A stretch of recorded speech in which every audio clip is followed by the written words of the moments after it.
Okay, so in addition to the previous video, we have another law as well. We have another law, and then the law says if you have x raised to the power of minus b, for example, then it will be equal to 1 over x raised to the power of b, and that is just what the law says. So or let me say examples now under this. If you have, let's say, number one, let's assume you have 2 raised to the power of minus 1. Okay, 2 raised to the power of minus 1, going by that law, will be equal to 1 over 2, okay, raised to the power of 1. All right, so it means 2 raised to the power of minus 1 is the same thing as 1 over 2 raised to the power of 1 is 2. All right, so generally 2 raised to the power of minus 1 is equal to half 1 over 2, or 0.5. So if you have a scientific calculator, you can just punch that, okay, 2 raised to the power of minus 1. The answer will give you 0.5, which is the same as 1 over 2. And so that is that.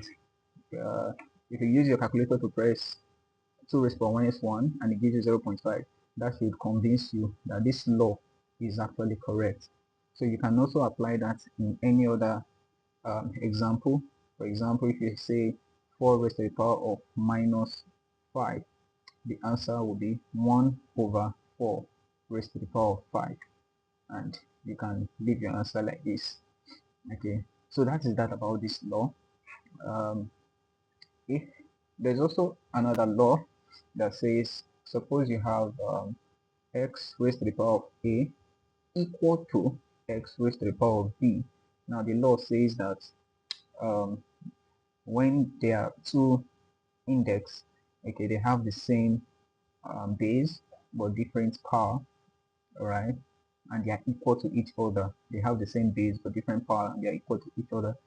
The base here can cancel the base here, such that the powers will be equal to each other. Okay, whatever will make the two, whatever will make you have a question such that the first index on the left hand side is equal to the index on the right hand side, and they have the same base, then the two equal bases can cut each other, they can strike each other off, so that the powers will become equal as well. So an example under that is, suppose you have 2 raised to the power of x equal to, let's say, 2 raised to the power of 5. According to that law, we are made to understand that, and then the question, let's assume the question says we should find the value of x. Then our solution, therefore, will be this. If 2 raised to the power x is equal to 2 raised to the power 5, I can just say recall x raised to the power of a equal to x raised to the power of b. This cancel this, therefore a equal to b. So if I apply that 2 raised to the power x equal to 2 raised to the power of 5, it means this we cancel this, such that x will be equal to 5. So this is also another law of indices as well. I don't know which of the laws of indices I have not touched, but I believe that as we continue to solve questions, we are going to touch on a lot, and maybe in the process there is a particular law that I have not explained. I will explain it in as well. Now the goal is to solve at least 50 questions. The goal is to solve at least 50 questions under laws of indices.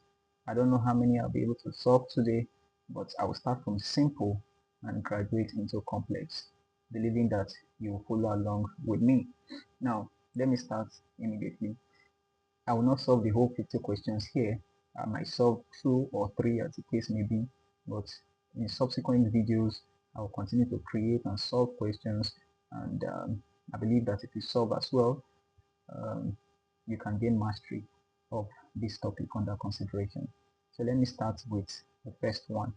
The first question that I'm going to solve says 2 raised to the power of 3 multiplied by 2 raised to the power of 4. Of course, you remember the first law of indices.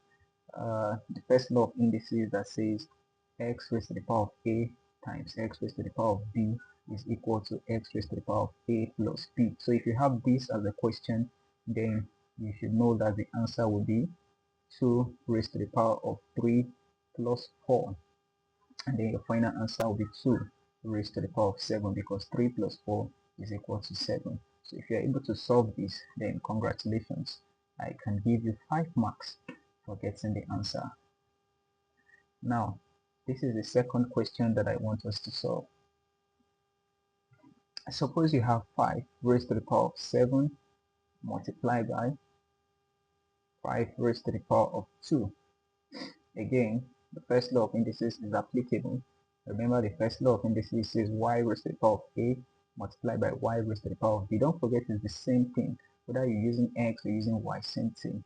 Answer is y raised to the power of a plus b. So if you apply that here, you would have 5 raised to the power of 7 times 5 raised to the power of 2 will give us 5 raised to the power of 7 plus 2, and that will give you 5 raised to the power of 9. So if you got this before I even solved, then you're correct, and I'll give you 5 marks as well. Now, what if it was, this is the third one, 5 raised to the power of 7 divided by 5 raised to the power of 2? What do you think the answer would be? Well, going by the second law of indices, the second law of indices says x raised to the power of a divided by x raised to the power of b will give us x raised to the power of a minus b. Therefore, 5 raised to the power of 7 divided by 5 raised to the power of 2 rather would give us 5 raised to the power of 7 minus 2, and that will give us 5 raised to the power of 5, because 7 minus 2 is 5. And if you got this before I solved, then you are very correct. If you did not get it before I solved, but now you know it, you are still very correct with a 5 mark. So I'll see you in the next video. Thank you.